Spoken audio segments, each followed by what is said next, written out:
Thousands of people continue to protest outside army headquarters in Sudan's capital, Khartoum, demanding a total end to the structures of oppression.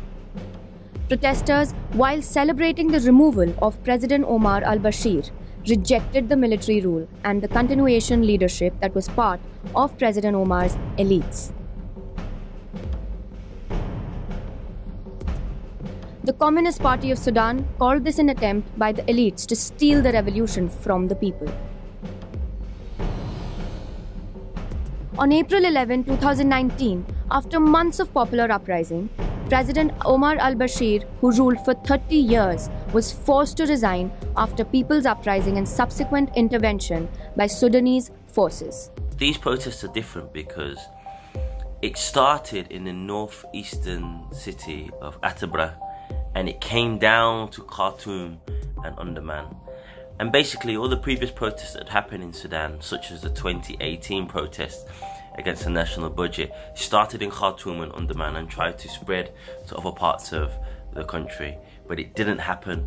But with these protests, because 15 out of 18 states in Sudan were soon participating, it became clear to the Sudanese people that this was a historical moment, that everybody, all parts of Sudanese society were involved, and that the regime could not push back and repress the people enough to stop them from coming out. So essentially it was the mantra that they can't kill us all.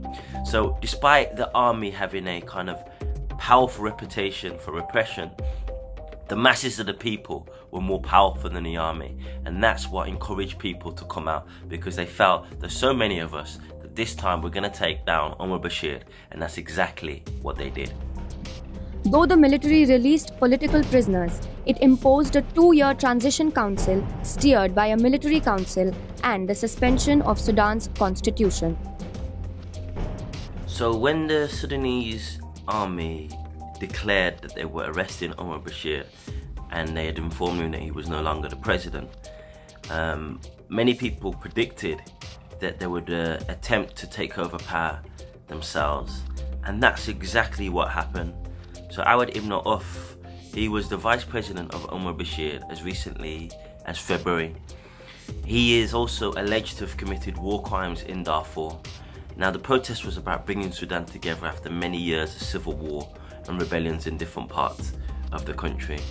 Now, the problem with Ahmed Ibn Auf declaring that he was going to be in charge of a military council that was going to lead for 2 years with 3 months curfew was twofold.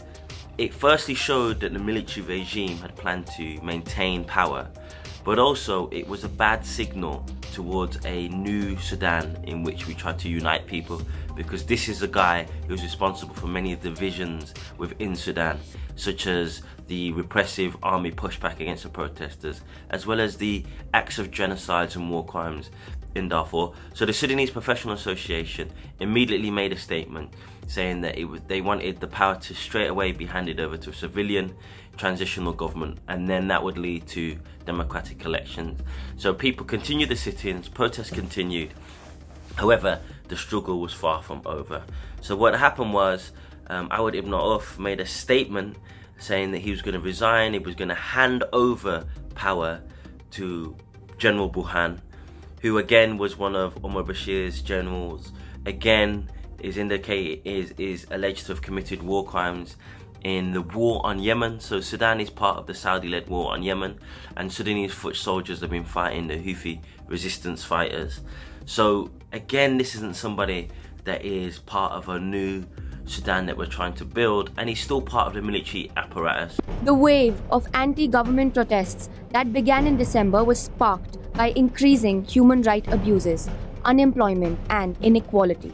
The neoliberal economic model and austerity measures pursued by Omar's regime had brutally impacted the livelihood of country's working class. So the workers were involved in this protest, from the factory workers that didn't have enough money to buy bread because the price of bread tripled in 1 day, to the doctors. Now, doctors had previously been seen as a middle-class profession, but what happened was the high inflation costs and the IMF recommendation, which meant that the government slashed the currency, slashed the food subsidies, meant that the doctors didn't have enough either. So doctors earn around $50 a month in Sudan and are forced to work 2, sometimes 3 jobs just to make ends meet. And they were soon targeted by the repressive military regime. So the doctors were protecting and obviously treating people that were injured and shot on the protest. And then at one point, a doctor was shot himself. Now this caused a lot of anger amongst doctors, and they were part of the Sudanese Professional Association, which is the umbrella group which represents the workers to opposition parties to social leaders, all demanding democratic change.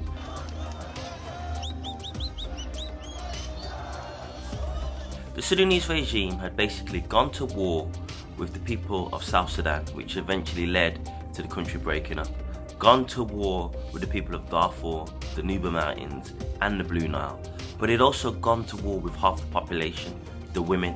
And that's why 2/3 of the protesters were women, because they were fed up. So what had happened was, these reactionary laws and penal codes basically controlled all aspects of women's lives, controlled how they were dressed, and if they were deemed to be dressed inappropriately, women were beaten in the street by army soldiers. It also meant there was no protection for women, so girls as young as 10 could marry older men. Women could be raped by their husbands. Other women that were raped were offered no protection because their testimony was seen to be lower and of less value than that of a man. So women's rights in Sudan under this regime had slumped to an all-time low. So women wanted their rights back, and that's why they went to the streets. The trade unions and various people's movements called for the continuation of the people's struggle until state power is reinstated to a civilian transitional government that represents the forces of the revolution. From a working class perspective, there needs to not only be change in the political and social order, but also the economic order. Because one thing that's not known about Sudan, it's not only a crisis of a dictatorship, but also a crisis of neoliberalism. So Sudan has been open to marketization and free markets, and it's delivered nothing for the Sudanese people. We are a resource-rich land. The only way that we can benefit as a collective from the resource-rich land is if the state takes control of those resources and uses it to benefit the collective, the majority in society. So what I want to see is, after we have a transitional civilian government, it's up to the Sudanese people who they elect, and I hope they elect somebody that kind of wants to move towards a, in my opinion, socialist leaning policy. Because when we have resources, when we have so many young people in Sudan, we have wealth, human resources and mineral resources, then we've got enough to sustain ourselves. It shouldn't be that the riches of Sudan, the young people of Sudan, are used to enrich the rest of the world. We need it to enrich the people that have suffered for 30 years. And it's about time that Sudan has the living standards that the people deserve.